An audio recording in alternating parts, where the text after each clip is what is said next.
The chain snapped. Not slowly. Not with warning. It cracked clean off the iron post like the metal itself had given up, and Gray Fong lunged. 3 soldiers went airborne. One hit the stone wall so hard the mortar crumbled.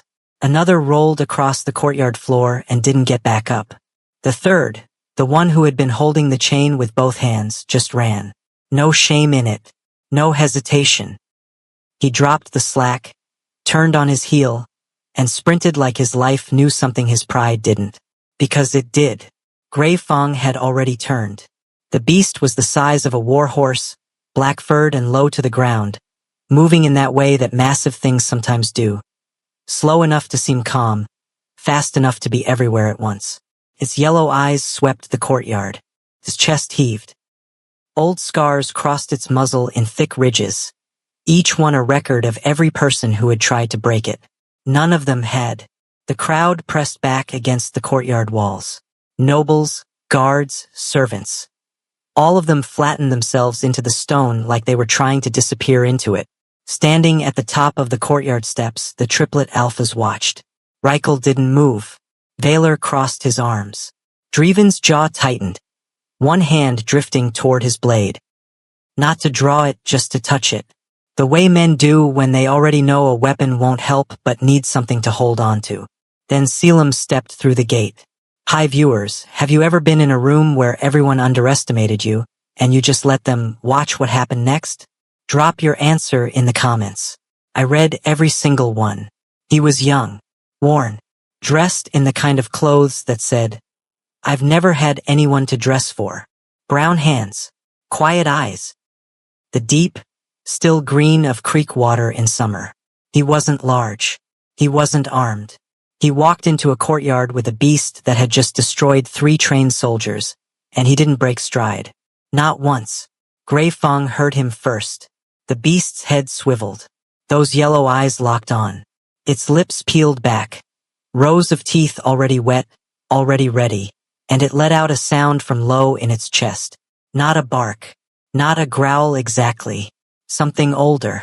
Something that said, I will end whatever comes near me.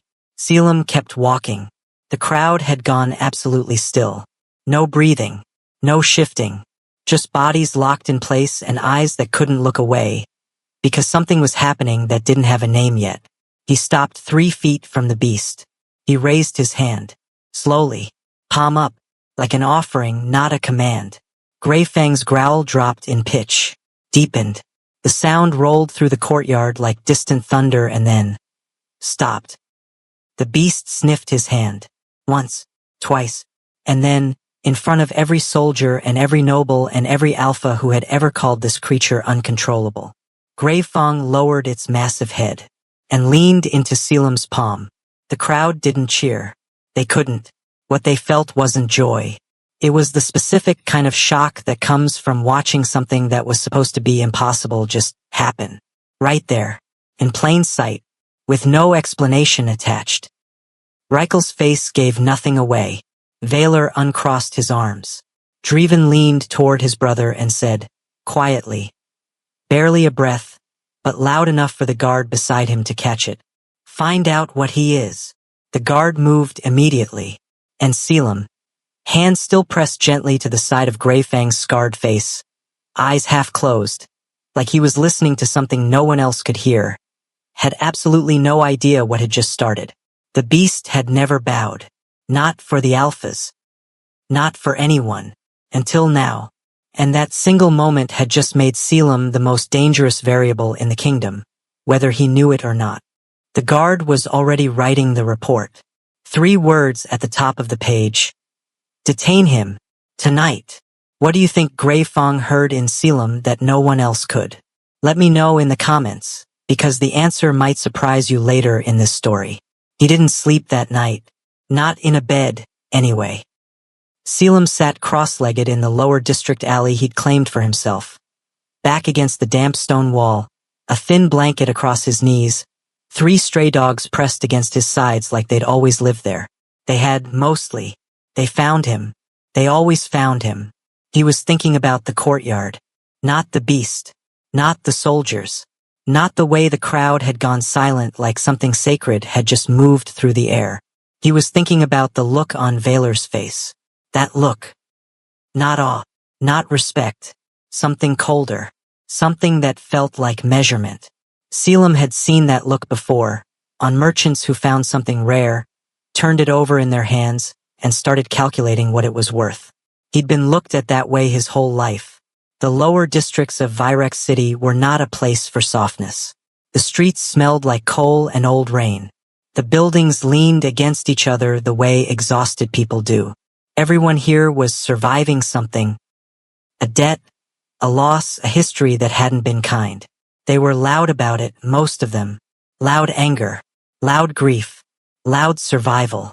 Selim was the exception. Born mute or gone mute so young it didn't matter which. He had built his whole life inside the space where words didn't reach. He used his hands, his eyes, the tilt of his head.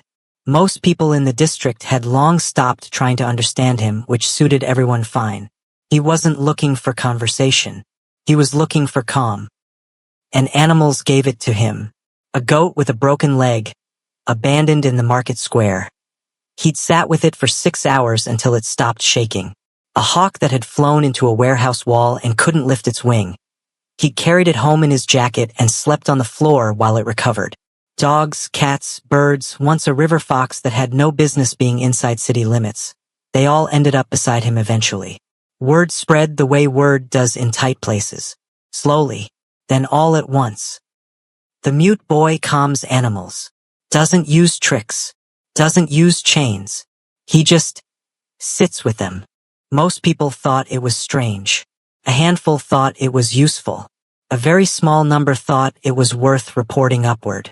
That last group was the problem. Selim hadn't been anywhere near the palace courtyard by accident. He'd been brought the way you bring a tool to a job site.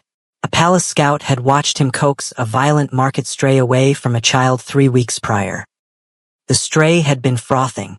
Everyone else had kept their distance. Selim had just crouched down, held out his hand, and waited. The scout had filed the report that same afternoon. Selim hadn't known any of it. He'd gone home, fed the dog, fallen asleep on the floor, and woken up the next morning with a royal summons tucked under his door. Summons. That was the word they used. What it meant was, you don't say no. The summons hadn't asked for his name, hadn't asked his age, hadn't asked anything about him at all. Just one line, in royal ink, pressed with the triplet seal. Bring the one the animals follow. And below it, in handwriting that looked like Dreven's. Sharp, crowded. Like the letters didn't have enough room. 3 additional words. Do not delay. In the alley, one of the dogs pressed closer against him and whimpered softly, like it already knew what was coming. The carriage didn't stop. It rolled through the lower district gate at full speed, hood down, 2 palace guards riding on either side with their faces locked straight ahead. It pulled up to the mouth of Selim's alley, and one guard stepped down, and without a single word spoken, Selim was already being guided. Not touched, just guided. The way people guide things they don't want to damage but aren't treating gently either. Toward the open door. He climbed in. The carriage moved before he had fully settled his weight. He looked back through the small rear window. The 3 dogs were standing at the mouth of the alley, watching. They didn't follow. They stood and watched until the carriage turned the corner and the alley disappeared behind him. He faced forward. The palace was larger up close. That sounds obvious, but there's a specific way large things hit you when you've spent your whole life small. The walls don't just tower, they press. The gates weren't open for him so much as they parted. The way things part for something that has no choice but to pass through. Inside, the courtyard from yesterday looked different without the crowd. Cleaner. Emptier. The chains that had held Greyfong were gone, replaced, or maybe just hidden. The blood from the soldier who'd hit the wall had been scrubbed away. Everything had been reset. Like it hadn't happened. The 3 alphas were waiting. Reichel stood at the center. Arms folded. Posture perfect. Face a flat, unreadable surface. Valor was to his left, dressed in gold-trimmed black, chin slightly elevated. every inch of him arranged like a painting that expected to be admired. Driven stood off to the right, not quite aligned with his brothers, hands loose at his sides, dark eyes moving over Selim the way you scan a field before crossing it. No greeting, no explanation. Reichel made a single gesture, short, 2 fingers, and a handler appeared from a side door leading 3 smaller beasts on thick leather leads. Not Greifong. These were different, smaller, aggressive in that twitchy, unpredictable way that meant they'd been kept afraid for a long time. The handler released them. They scattered immediately, snarling, snapping at the air, at the stone, at each other. One of them turned toward Selim directly. He didn't step back. He went down to one knee. Slow, deliberate. He held his hand out, palm up, and he waited. The beast stalked toward him, teeth still bared, every muscle ready. It came within a foot of his hand and stopped, sniffed, circled. Saturday. The other 2 followed within minutes. Valer's jaw moved, like he was grinding something between his back teeth. Driven watched with an expression that had gone very still, in the way that dangerous things go still right before they move. Reichel simply said, "Again, different room." They tested him 3 more times before the afternoon sun moved past the western tower. Different animals, different conditions. One room with no light, one with 2 handlers shouting, one where Driven himself stood at the edge of the space just watching, saying nothing, close enough that any normal person would have felt the pressure of it. Selim didn't flinch. Every time, every animal. By the last test, even Reichel's composure had developed something, not a crack exactly, but a seam. The tiniest place where you could tell the control was being maintained, rather than being natural. Valer was the first to speak directly. "You'll stay," he said. Not a question. Not even really a statement. Just a fact being placed in the air and expected to land. Selim looked at him, then looked at Greifang's empty chain post across the courtyard, then looked back. He nodded once. And somewhere above the main corridor, behind a stone-arched window, a woman Selim had never seen before stood in the shadows and watched everything with an expression no one in that courtyard would have been able to read, because she wasn't looking at him the way the alphas were. She was looking at him the way you look at someone you recognize. Later, in the small stone room they'd assigned him, barely a room, more a closet with a cot, Selim sat on the edge of the thin mattress and stared at the floor. He wasn't afraid. He wasn't relieved. He was doing the math, the way people do when they understand that what just happened wasn't about kindness. Across the palace, in the corridor outside the main hall, Driven stopped walking and said to the guard beside him, quietly, like an afterthought that wasn't, "If he tries to leave before we understand him, don't let him." Greifong recognized him before Selim even opened the door. The low sound started on the other side. Not a growl, not a whimper, something between the two, a frequency that had no clean name. Selim pushed the heavy iron door open and the beast was already moving, pacing the far end of the enclosure in tight circles, its yellow eyes fixed on the entrance. When it saw him, it stopped.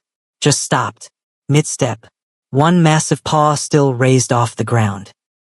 Selim walked to the center of the floor and sat down, cross-legged, same way he sat in the alley back home. He didn't call to it, didn't gesture. He just settled his weight and let the space breathe. Greifong put its paw down. Then it crossed the enclosure in 3 long strides and sat 4 feet from him, close enough for its breath to be visible in the cold morning air, close enough that Selim could see the old scars layered across its shoulders like a record no one had meant to keep. He stayed for 2 hours that first morning. He came back the next day, and the next. By the 4th day, Greifong was lying down while he sat, head flat on the floor, eyes half closed, the exact posture of something that had decided it was safe. That was not a posture Greifong had ever taken in this building. The handlers knew it. The guards knew it. The change moved through the palace staff the way unusual things do.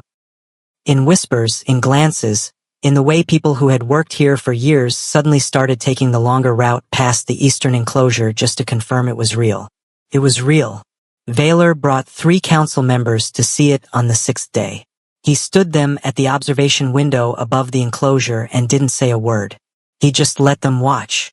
Gray Fong was pressed against Selim's side, enormous head resting on its own crossed paws, completely still. Selim had one hand resting lightly on its neck. His eyes were closed. The council members exchanged looks. Valor said, "He does this every morning." One of the council members, an older man, gray-bearded, not easily impressed, leaned closer to the window and said, "How?" Valor's face gave nothing away. "That's what we're determining." What no one in that observation window understood, what no one in the palace had taken the time to understand, was that Selim wasn't doing anything to the beast. He wasn't calming it. He wasn't commanding it. He was just present with it, fully, without agenda, without performance. He was the only person in this palace who had walked into that enclosure without wanting something from it. And Gray Fong, who had been made from pain and pressure and the specific loneliness of being powerful in a world that only wanted to use your power, felt that, recognized it. Because you always recognize what you've been starved of. In Selim, something was forming too. Not loyalty to the alphas, not gratitude, but something that felt like belonging, thin and new and fragile the way first things always are, and it was attached entirely to that beast and to the quiet hours inside that enclosure, which made what was building outside those walls far more costly than he knew. Reichel had begun keeping notes, not casual observations, structured documentation.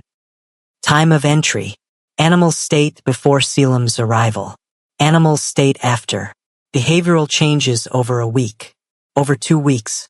He was building a picture, clean, clinical, thorough, of exactly what Selim's presence produced, measured in outcomes, stripped of any reference to the person behind them. Driven had begun watching Selim outside the enclosure too, in the corridors, in meals, in the small moments between purpose, when a person reveals what they are when no one important is looking. Driven was always looking. He never hid it. He just looked, flat and patient, like a man waiting for a pattern to resolve into something he could use. And Selim, who had spent his entire life being overlooked, felt the weight of all that attention like a second skin. He didn't understand what it meant yet, but his body did. He'd started sleeping lighter, eating faster, moving through the palace the way people move when some part of them is always ready to stop being where they are. On the 8th day, Valor arrived at the enclosure door while Selim was inside. He didn't enter. He stood in the corridor outside and said through the iron grate, clearly no preamble, "We're holding a demonstration for the High Council and 4 district lords. 3 days from now, you will bring the beast into the arena, and you will perform in front of them. Completely." He paused. "I trust that won't be a problem." He left before Selim had a chance to respond. Not because he was in a hurry, because a response was not part of what he was asking for. Gray Fong lifted its head from the floor. It looked at the door where Valor had stood. Then it looked back at Selim. The sound it made, low, soft, nothing like its usual register, was almost like it was asking a question no one in this palace had the language to answer. The arena was built to make things feel small. That was the design.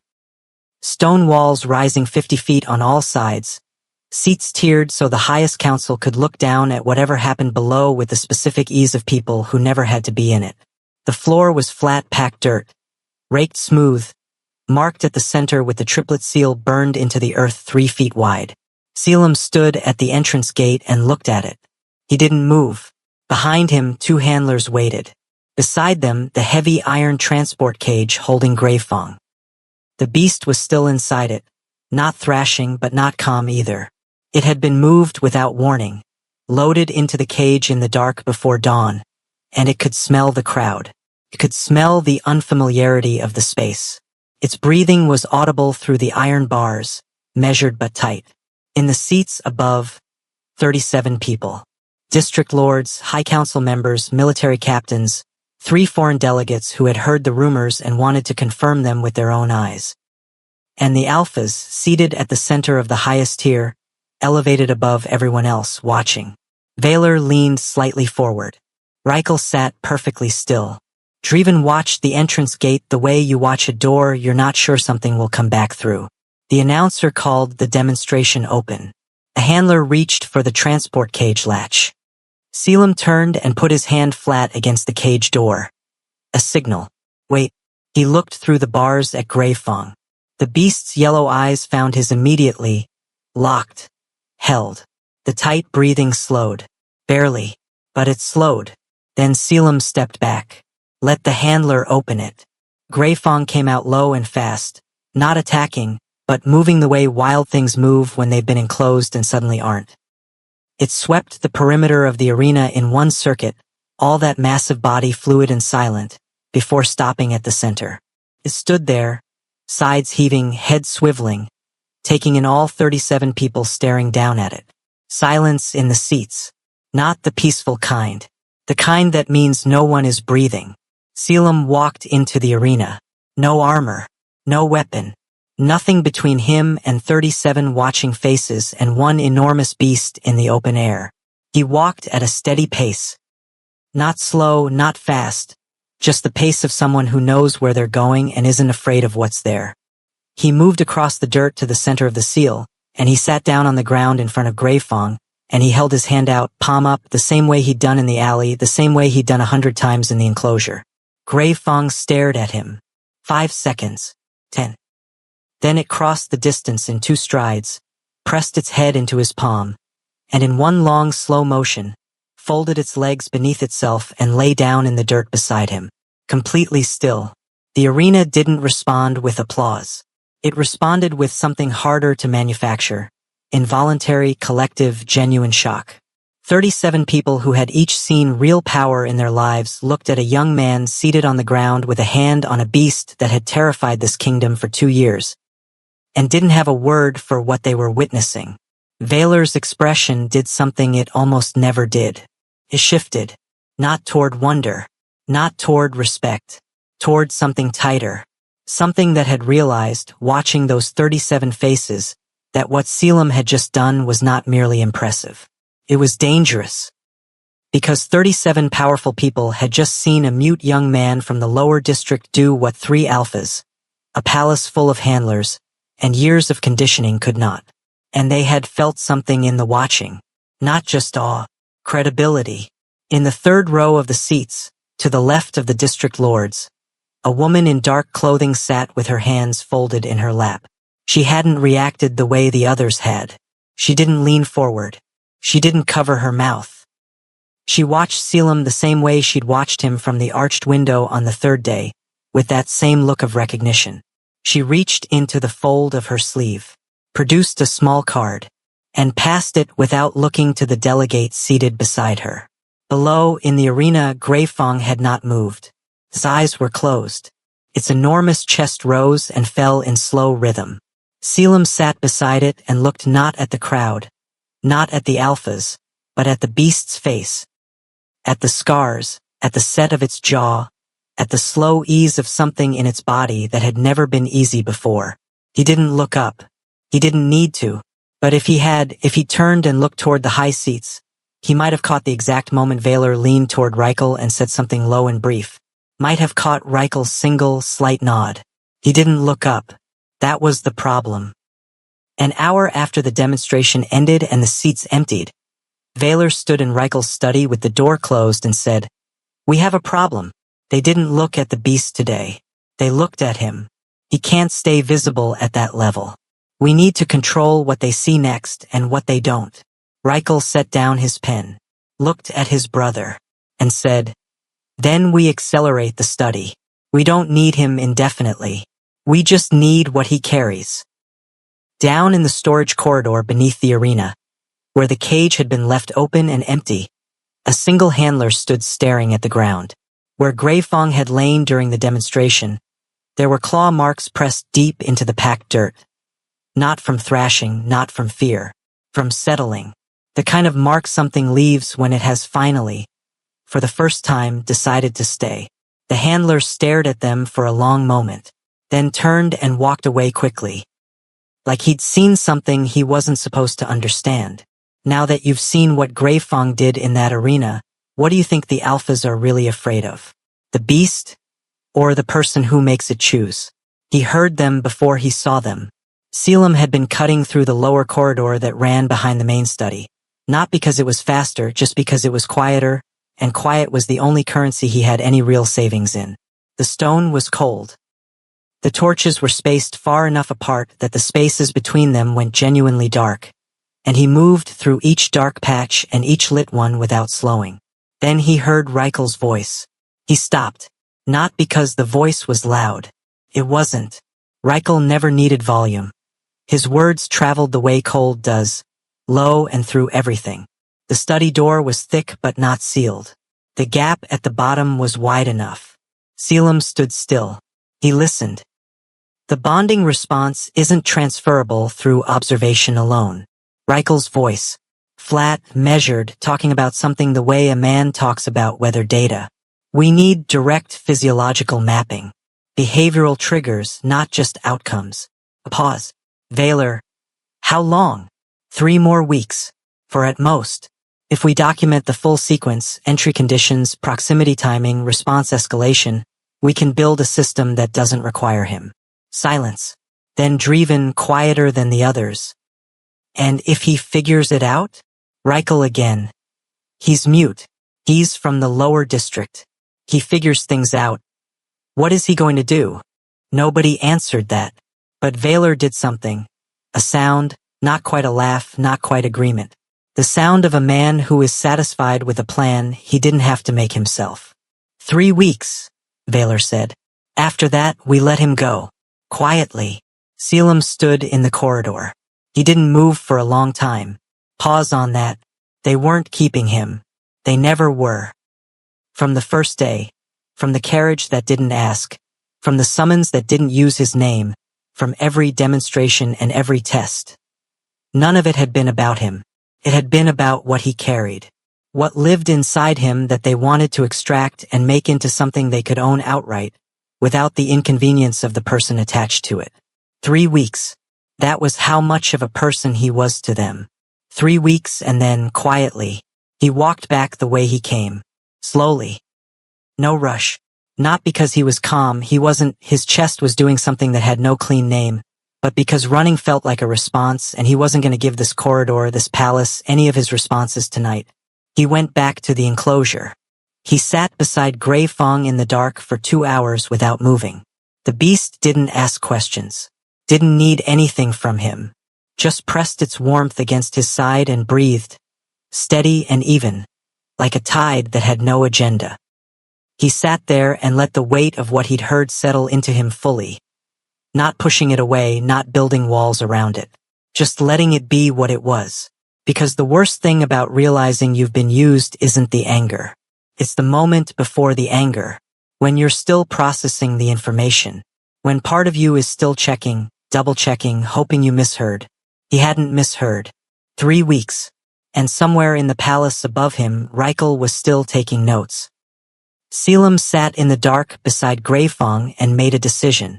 Not with words, he had none to give it. Not with a plan, he wasn't ready for that yet. But something in him went quiet in a new way. Not the quiet of acceptance. The quiet of a person who has stopped waiting for the room to change and started deciding what they're going to do about it. The next morning, when the handlers came to log Selim's daily entry time in Reichel's documentation record, the page was there, the ink was fresh. But the entry was different. For the first time in 2 weeks, Selim had arrived 40 minutes later than his usual time. No explanation. Just later. The handler stared at it, wrote it down, and couldn't explain why it felt like a warning. He didn't pack anything. There was nothing in the room they'd given him worth taking. A thin blanket, a clay cup, a second shirt that wasn't his. He left all of it exactly where it was. He smoothed the blanket across the cot. Set the cup upright on the stone ledge. Left the room looking like someone who planned to come back.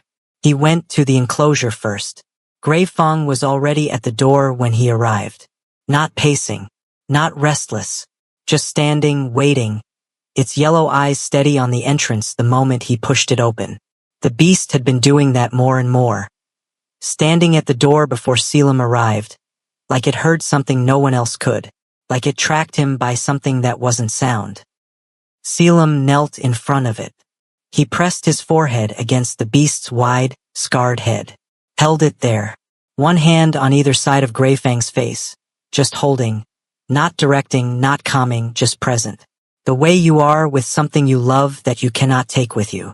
Greyfang made that low sound, the one that had no clean name. He stayed like that for 4 minutes. Then he stood. He didn't look back. He walked out through the eastern corridor, past the training yards, through the servants' passage that ran alongside the outer wall. Nobody stopped him. Nobody even looked up. That was the thing about being overlooked your whole life. People never thought to watch where you went because they'd never fully tracked where you were to begin with. He was through the outer gate before the sun cleared the eastern tower. The city swallowed him immediately. Not the palace district. Not the central markets. He went straight south, back toward the lower district, back toward the alleys and the coal smell and the dogs he'd left behind. But he didn't stop there either. He kept going. Past the district. Past the southern gate. Past the last visible edge of Vyrek City, where the road narrowed and the buildings stopped and the land opened up into something that didn't have walls. He walked. And here's what no one in the palace would understand. Not for a long time. He wasn't running. Running is fear in motion. Running is reacting. Running is letting the thing chasing you decide your direction. Selim wasn't doing any of that. He was choosing. There's a difference. And it matters, and most people never learn it because most people spend their whole lives reacting to things and calling it living. He had stayed in that palace for weeks, understanding by the end what he was to them. He had stayed not for them. Not for the gold he was never actually offered. Not out of fear of what they'd do if he left. He'd stayed for Greyfang, because you don't abandon something that finally learned to trust you. But Greyfang had what it needed now. It had learned, been reminded that it was capable of calm, of something like peace. That was already in the beast. Selim hadn't given it anything. He'd just been proof that it existed. You can't take credit for something that was always there. And you don't have to stay to prove it stayed. The road stretched out ahead of him. Empty. Long.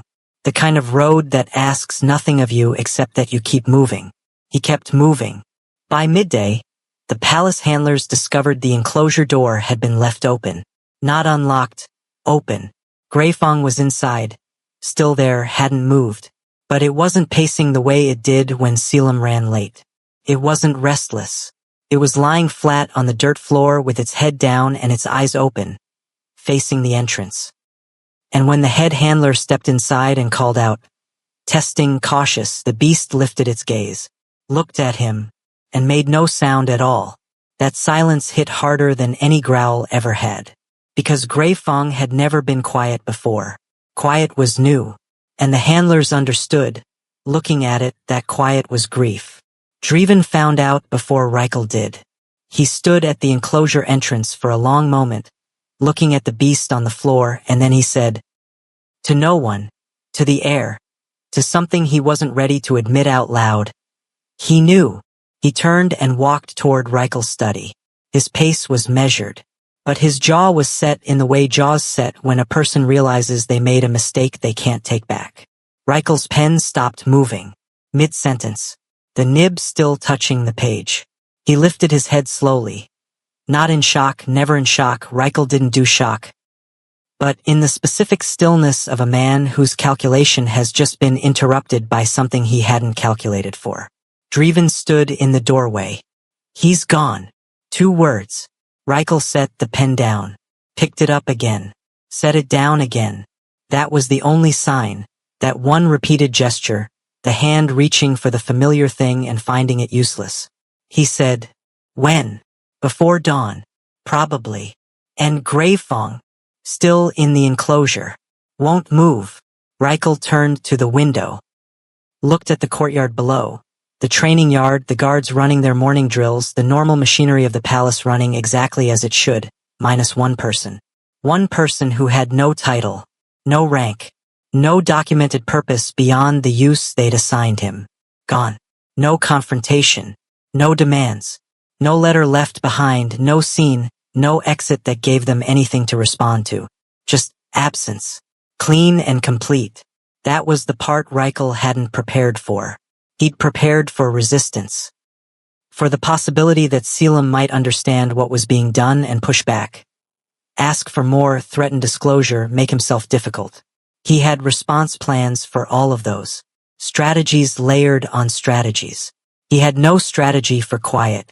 Vaylor arrived 20 minutes later, and the three of them stood in the study with the door closed and the weight of the situation distributed unevenly between them.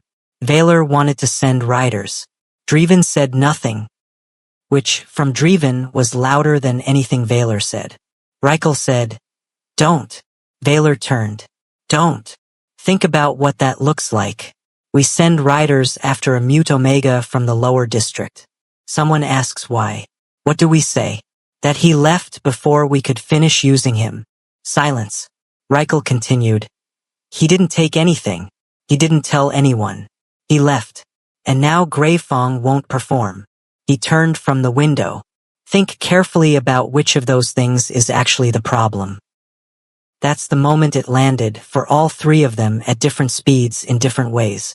The beast had been their power symbol, their demonstration of control, their argument to the council, to the district lords, to the foreign delegates, that nothing in this kingdom was beyond their reach. And now the beast lay on the floor of its enclosure and wouldn't lift its head. Not aggressive, not dangerous, just done. Which meant no demonstrations, no arena, no proof of power that the High Council had just watched and measured. No follow-up performance for the three foreign delegates who had already sent word asking for a second viewing. Selim's absence wasn't just the loss of a person.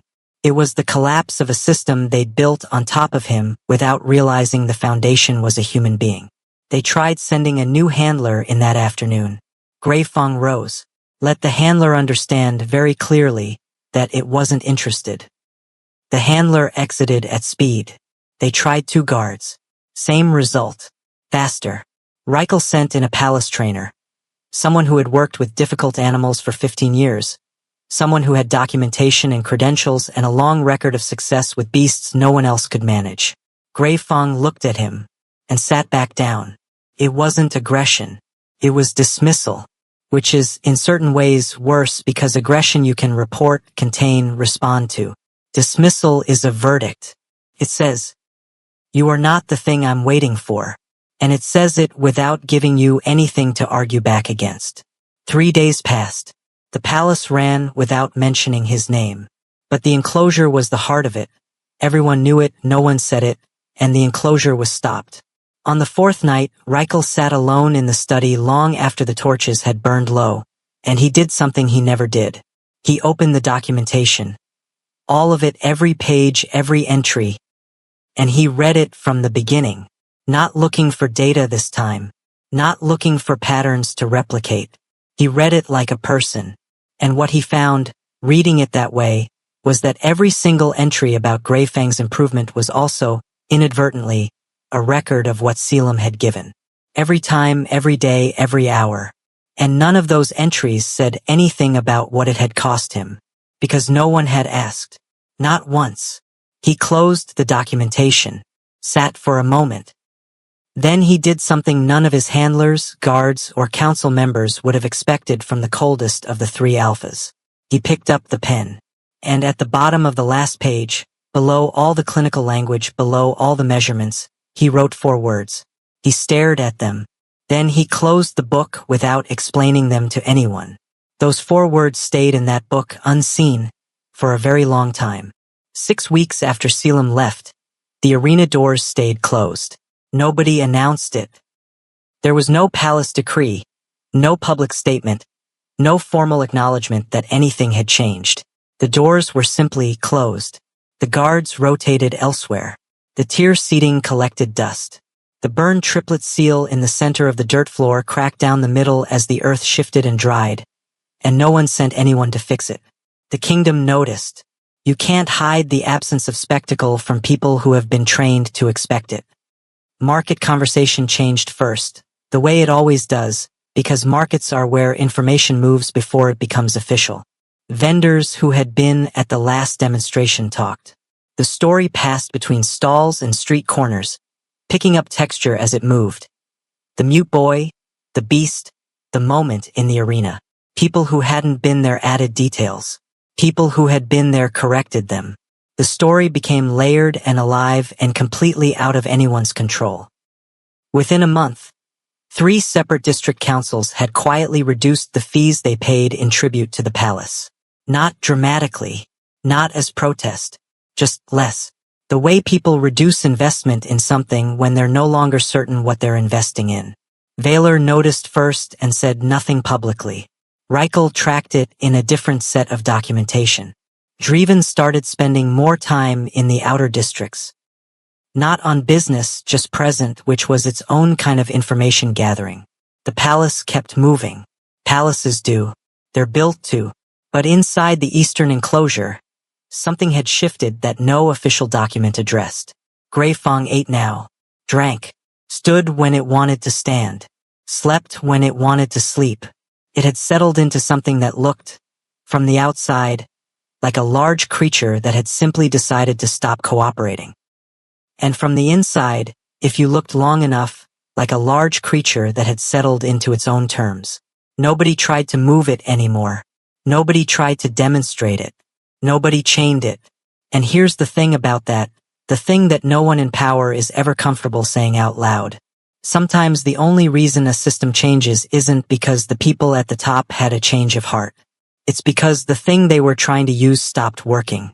And in that gap, in the silence where the old system used to hum, something different had to take root, whether they chose it or not.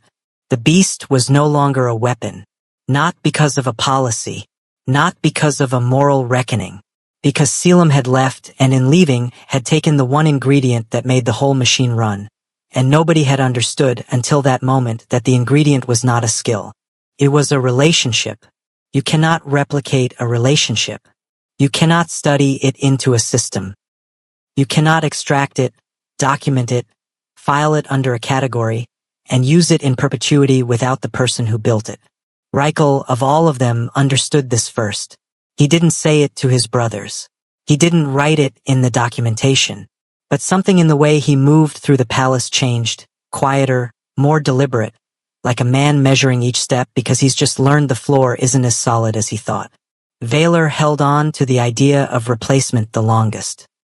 Sent requests to 3 other territories asking about similar gifts, similar bonds. Got responses that were polite and useless. Stopped asking. Dreven went back to the enclosure once, alone, 3 weeks after Selim left. He stood in the entrance for a long time. Greifang looked at him from across the floor. Dreven looked back. He didn't say anything. Not because he had nothing to say, but because he was honest enough with himself in that private moment to know that whatever he would have said wasn't for the beast. It was for the person who wasn't there. 42 days after Selim left, a report came in from the Eastern Road checkpoint. A traveler had been noted, not stopped, just noted because he matched a general description they'd been told weeks earlier to keep passive watch for. Young, quiet, brown hands. Moving south along the old trade road. 3 dogs walking beside him. A hawk circling overhead at low altitude. A small river fox trotting at his left ankle. He hadn't looked at the checkpoint guards. Hadn't changed pace. Just walked. Steady and purposeful. Like someone who knew exactly where they were going even if no one else did. The checkpoint guard had written the report and sent it up the chain without knowing what it meant. By the time it reached the palace, Dreven had already read it twice. He folded it, held it for a moment, then placed it in the inside pocket of his coat. Not on Reichel's desk, not in the documentation archive, not in the guard records. His pocket, like something personal, like something he wasn't ready to hand over.